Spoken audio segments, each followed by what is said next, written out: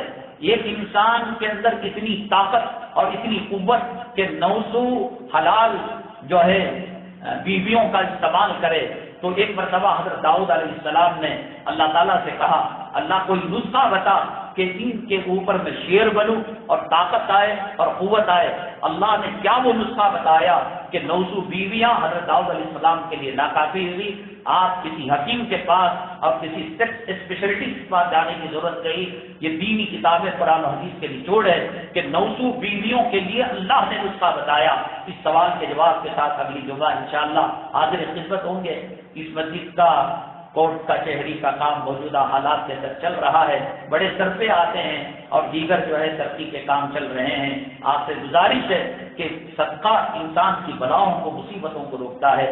اسی طریقے سے ایک مدرسے کی امانت ہے، اس کے تعمیر و ترقی کے لیے عرق گلاب ہے، حلال صابن وغیرہ ہے، اس کو حاصل کرتے ہوئے جائیں۔ حضرت مولانا کلیم صدیقی صاحب داماد برکاتہم العالیہ، میں سمجھتا ہوں ہندوستان کی قطب والی شخصیت ہے۔ اللہ تعالیٰ نے آپ غیر مسلموں کو کتنا انہوں نے مسلمان بنایا، بابری مسجد کے شہید کرنے والے کو اس کو انہوں نے مسلمان بنایا، اور صحیح معنوں کے اندر جو دعوت و تبلیغ ہے اس کی اہمیت کو سمجھے ہوئے ہیں۔ عیدگاہ مسجد بلال بنرگٹہ مین روڈ کے اندر 3 روزہ دعوتی کورس ہے، 12، 13، 14 مارچ، برس جمعہ ہفتہ اتوار۔ آپ